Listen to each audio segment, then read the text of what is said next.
जय श्रीमनारायण, जय श्री राधे, जय श्री कृष्ण।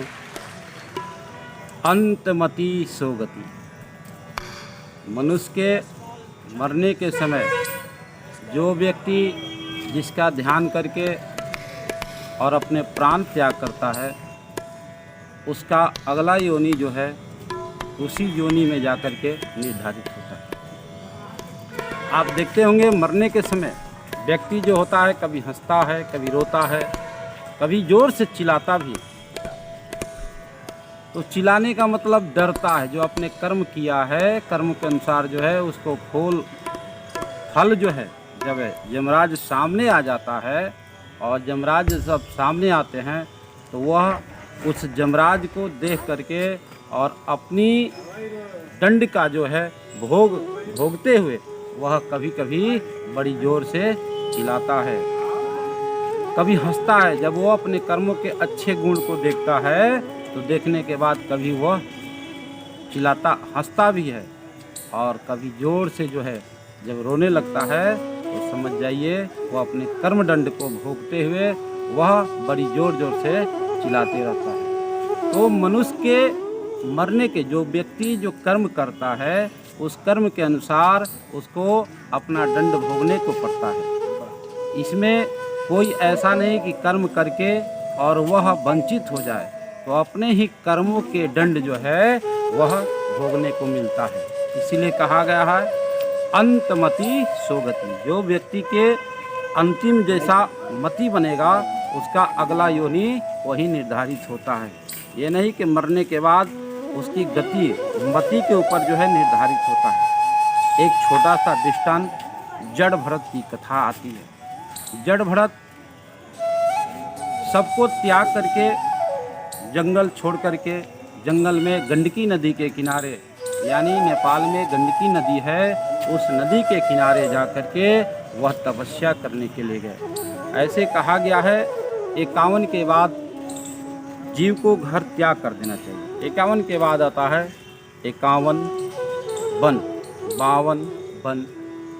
तो 51 के बाद मनुष्य को संसार से त्याग करके और अपने आप को जो है घर से अलग जा कर के भगवान का भजन करना चाहिए, क्योंकि हमारा जन्म भगवान के भजन के लिए हुआ है। और हम लोग जो है भगवान के भजन से विमुख हो जाते हैं, भगवान के भजन नहीं कर पाते हैं।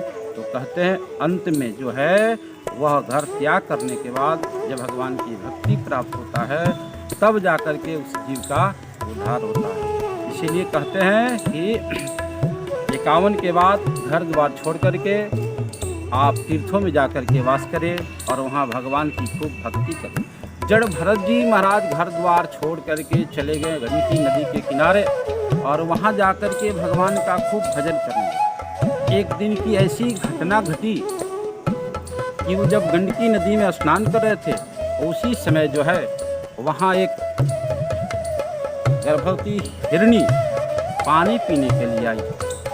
तो हिरनी जब पानी पी रही थी तब तक एक शेर ने उसको देखा, और शेर देख करके वो अपना मांस भोजन समझ करके उसके ऊपर आक्रमण किया। हिरनी ने भी देखी और देख करके छलांग लगाई अपने आप को बचाने के लिए, क्योंकि प्राण सबका प्रिय होता है।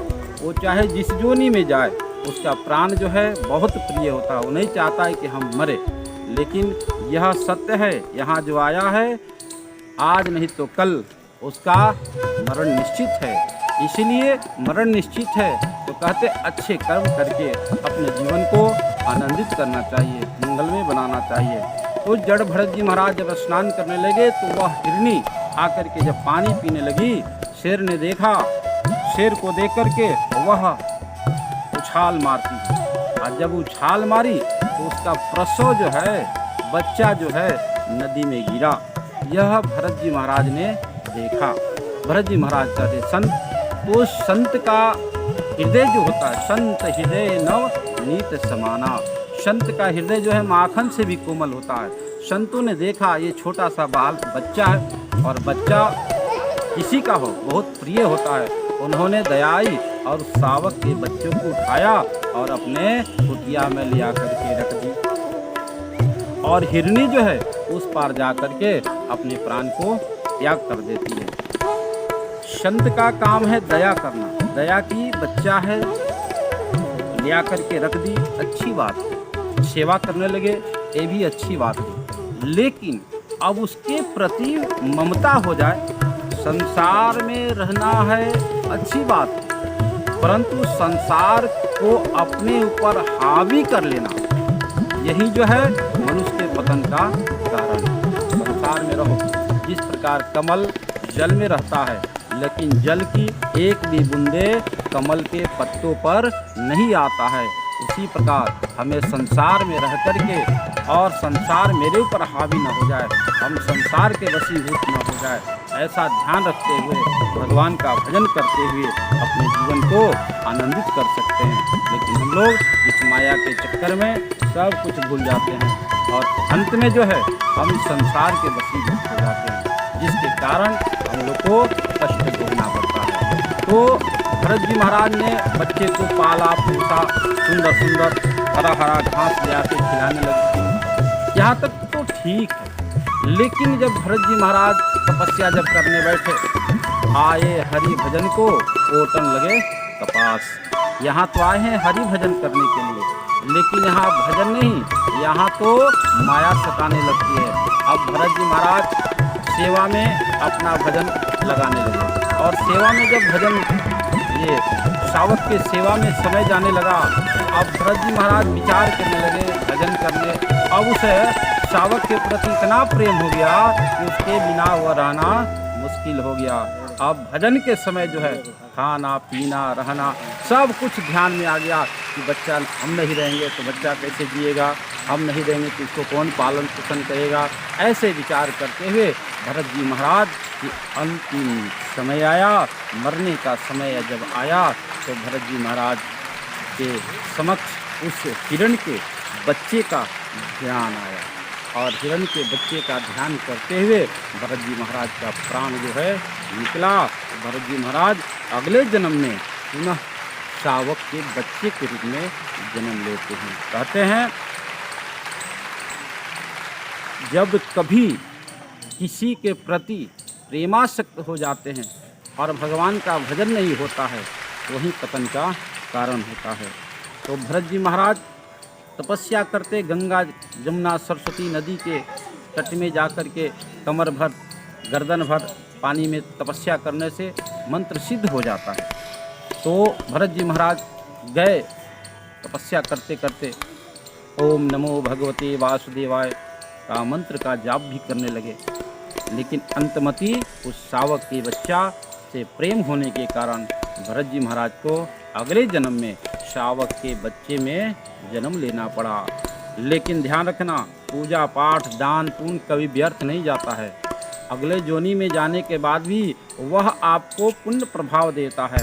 आज भरत जी महाराज जब शावक बने तो ये खाना पीना ये सब जानते थे कि अगले जन्म में मैं मनुष्य था, और आज इस शावक के चक्कर में मैं एक शावक के बच्चे के रूप में जन्म लिया। उन्होंने खाना पीना सब त्याग कर दिया और फिर ब्राह्मण के घर में जन्म लेकर के उन्होंने तपस्या करने लगे। तो कहते हैं गंगा की नदी में, गंगा जमुना सरस्वती या कोई नदी में जा कर के अगर कमर भर या गर्दन भर में बैठ कर के या खड़े होकर के आप अनुष्ठान करते हैं, जाप करते हैं, तो आपकी मंत्र जो है बहुत जल्द सिद्ध हो जाती है।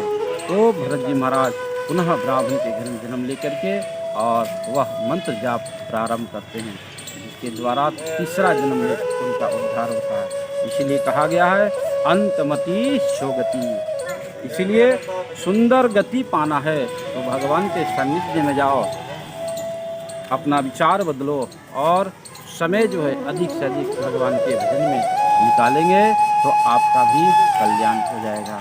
इसीलिए अधिक से अधिक सुंदर गति चाहिए। तो मरने के समय भगवान का ध्यान करते हुए, भगवान का नाम स्मरण करते हुए अपने प्राण को त्याग करें तो हमारा जीवन धन्य हो जाएगा। जीवन मंगलमय होना चाहिए, और जिसका मृत्यु मंगलमय है वो जीवन मंगलमय है तो उसका जीवन धन्य हो जाता है।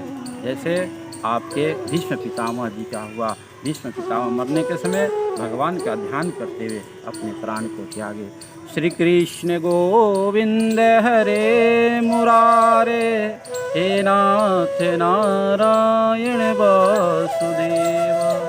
श्री कृष्ण गोविंद हरे मुरारे, हे नाथ नारायण वासुदेव।